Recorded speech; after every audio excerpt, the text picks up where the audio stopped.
প্রণয়ের ঘোর রাত লেখক আরাফাত আদনান সামি পর্ব 17।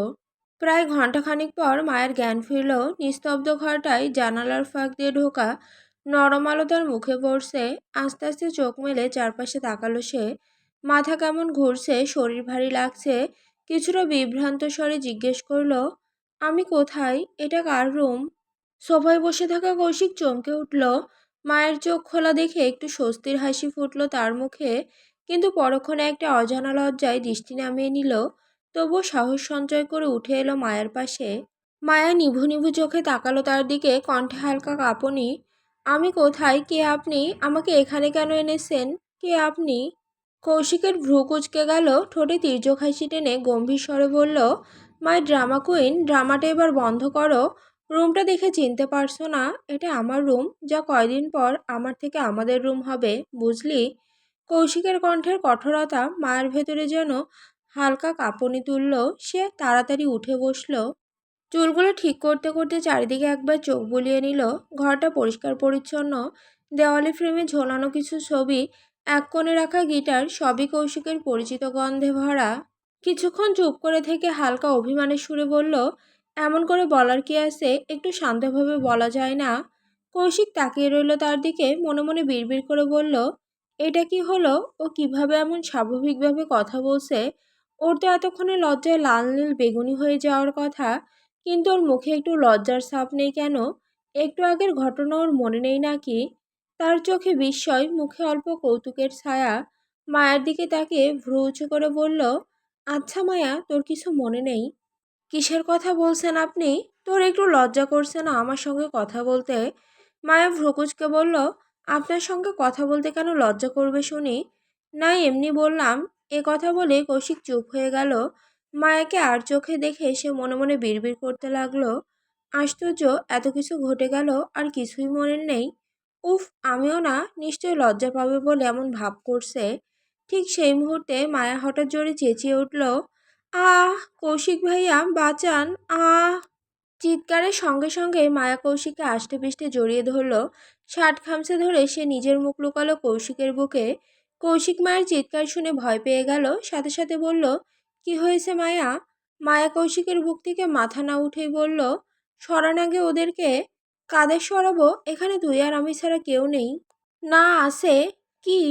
বলে কৌশিক রুমের চারিপাশে নজর বুলালো। অতঃপর আবার বলল, কই, কোথাও তো কেউ নেই। না, আছে। কে? ইঁদুর? কি? হ্যাঁ, দুটো বড় বড় ইঁদুর আছে এখানে। মায়া এখনো কৌশিকের বুক আঁকড়ে ধরে মুখ গুজে আছে। কৌশিক মায়ের কাঁধে হাত রেখে বলল, এখানে তো কোনো ইঁদুর নেই। আর যে চিৎকার দিছোস, থাকলো এতক্ষণে তোর চিৎকার শুনে বিনা টিকিটে বাংলাদেশ থেকে উগান্ডা চলে গেছে। এত জোরে কেউ চিৎকার দেয়? কৌশিক কথাটা বলা মাত্রই মায়া তার বুকের বাম পাশে সজোরে একটা কামড় বসিয়ে দিল। কৌশিক তীব্র ব্যথা অনুভব করল। আহ মায়া, কি করছিস? ছাড়, তোরটার মতো এটা কোনো কাজের না। কামড় বসালেও কোনো লাভ হবে না। মায়া ছাড়, ব্যথা পাচ্ছি তো। মায়ের সাথে সাথে কৌশিকের বুক থেকে মুখ তুলে নিয়ে বিছানার এক কিনারে গিয়ে বালিশ মুখে মুখ গুজল। মায়া সরতেই কৌশিক শার্টের আরও কয়েকটা বোতাম খুলল। কামড় বসানো স্থানে রক্ত জমে গেছে, সাথে গোল করে চারিদিকে ধারালো দাঁতের চিহ্ন। কৌশিক শার্ট সরিয়ে মায়াকে দেখিয়ে বলল, দেখ কি করেছিস। এগুলো কি তোর দাঁত না করাতশালী রাক্ষসী রানী কটকটি? আর একটু হলে তো দাঁতগুলো সব বুকে ঢুকে যেত। এভাবে কেউ কামড় দেয় নাকি? মায়া ভ্রুকুচকে বলল, বেশ করেছি। চুপ শালি, যা মজা করার করে নে। এই তো আর কয়টা দিন, সময় আমারও আসবে। যেই বরাবর কামড়টা বসালি না, ঠিক সেই বরাবর কামড় দিয়ে সুদে হাসুদে তুলে নিব, দেখিস শালি। ছি, কী সব কথাবার্তা, মুখে লাগান অসভ্য। চুপ শালি, একদম চুপ।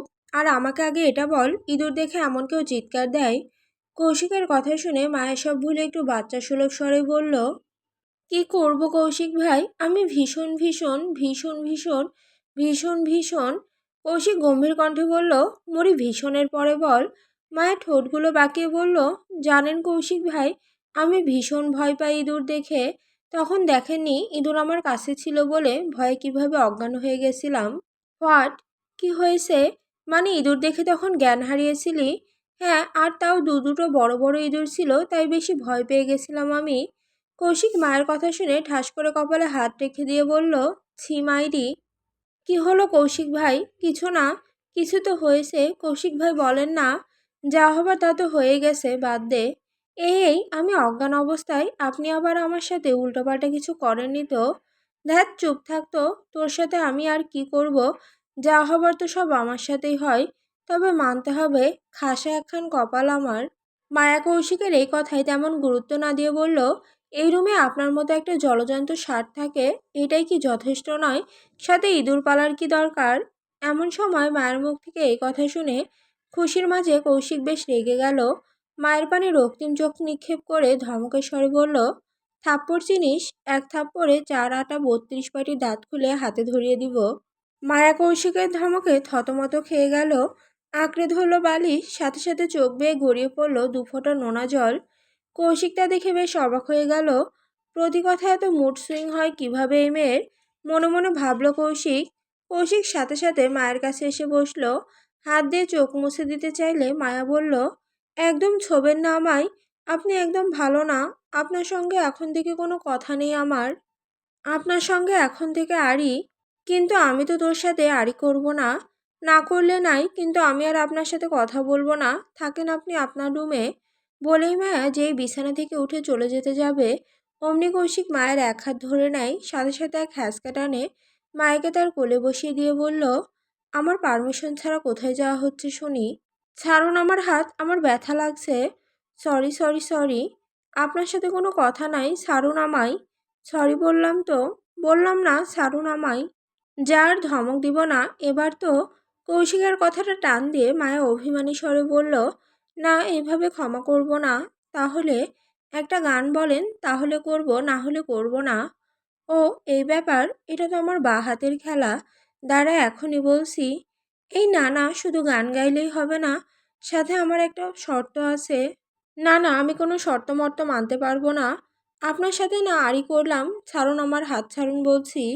শুনছি তো তোর বাল, বল কি শর্ত তোর? এমন একটা গান গাইতে হবে যে গানের মাধ্যমে আপনি আমাকে প্রপোজও করবেন, আর আপনার গানও বলা হয়ে যাবে। আর হ্যাঁ, উল্টোপাল্টা গান বললে চলবে না কিন্তু, না হলে। আরে আরে বলছি তো আমি। এমন কোনো গান আছে নাকি? নেই তো, তা ভাবার সুযোগ তো দিবি নাকি? অনলি 5 মিনিটস, ওকে? ওকে। বলেই কৌশিক ভাবতে শুরু করে দিল, এমন কি গান আছে যেটা দিয়ে গান আর প্রপোজ দুইটাই হবে। ভাবতে ভাবতে 4 মিনিট কেটে গেল। মায়া বলল, অলরেডি 4 মিনিট শেষ, আপনার কাছে আর মাত্র 1 মিনিট আছে। মিস্টার, গান খুঁজতে খুঁজতে দেখছি হাবুডুবু খেয়ে যাচ্ছেন। মায়ের কথা শুনে কৌশিকের কিছু একটা মনে পড়ল বলে সাথে সাথে কৌশিক বলে উঠল, এই কি বললি? কেন, খারাপ কিছু বললাম নাকি? না, লাস্টে কি বললি তুই আমাকে? আমি কি গান খুঁজতে গিয়ে কি খাচ্ছি? হাবুডুবু কেন? কৌশিক এক হাত দিয়ে মায়ের গাল আলতো টেনে দিয়ে বলল, নিজে এক সমস্যা আবার নিজেই সমাধান। উফ সুইট হার্ট, তো আমি। কৌশিকের কথাটা শেষ হওয়ার আগে মায়া বলল, শেষ পর্যন্ত সামান্য একটা গান খোঁজার শোকে পাগল হয়ে গেলেন নাকি? পাগল আমি নই, পাগল এবার তোকে বানাবো। গান শোনার জন্য তৈরি হ। কৌশিকের কথা শুনে মায়া ভ্রু কুঁচকাল, বলল, নিশ্চয় গান না গেয়ে নিজে একটা বানাইছেন, তাই না? এইসব কিন্তু একদম চলবে না বলে দিলাম। না, আমি কেন বানাতে যাব? গানটা তো আগে শোন, তারপর না হয় যা বলার বলিস। বলেই কৌশিক মায়ের হাতটা আস্তে করে ছেড়ে দিল। কৌশিক ধীরে ধীরে উঠে দাঁড়ালো। কোণের দিকে রাখা পুরনো গিটারটা তুলে আনলো সে। কতদিন যে এই গিটারে হাত দেয়নি। ধুলো জমে গেছে তার গায়ে, কিন্তু আজ কেমন যেন গিটারটাও প্রাণ ফিরে পেল। যেন সেও জানে আজ কৌশিকের মনে কিছু বিশেষ আছে। গিটার হাতে নিয়ে মায়ের সামনে বসে পড়ল কৌশিক। গিটারে তারগুলোয় হাত বুলিয়ে দিল, যেন পুরনো বন্ধুকে নতুন করে ছুঁয়ে দেখছে। আঙুলের ডগায় কিছুটা কাঁপুনি, কিন্তু মন ধীর। এতদিন বাদে বাজাতে বসেছে সে, অথচ আশ্চর্য, আজ কোনো ভুল নেই, কোনো সংশয় নেই। 2বার কাশি দিয়ে গলাটা একটু পরিষ্কার করলো কৌশিক। এক মুহূর্তের জন্য মায়ের দিকে তাকালো। সে তখন এক দৃষ্টিতে তাকিয়ে আছে কৌশিকের দিকে। নিঃশব্দ নিঃশ্বাসটাও যেন আটকে আছে কোথাও। কৌশিক হালকা হাসলো, তারপর গিটারের তারে একটানা আঙুল চালিয়ে প্রথম কর্ডটা বাজালো। মৃদু সুরে ঘর ভরে উঠল। মায়ের পানে নিবিষ্ট চোখে তাকিয়ে গভীর এক অনুভূতি নিয়ে কৌশিক গলা ছিঁড়ে গাইতে শুরু করলো, মন খালি খালি তুই তুই করে, তুই তুই করে, তুই তুই করে। এ বুকে চোরাবালি চুই চুই করে, ছুঁই ছুঁই করে, তুই তুই করে। এখন আর কি করার, হয়ে যা তুইও ফেরার, প্রেমেই চল হাবুডুবু হাবুডুবু খাই, দুজনে চল ডুবে ডুবে ভালোবেসে যাই।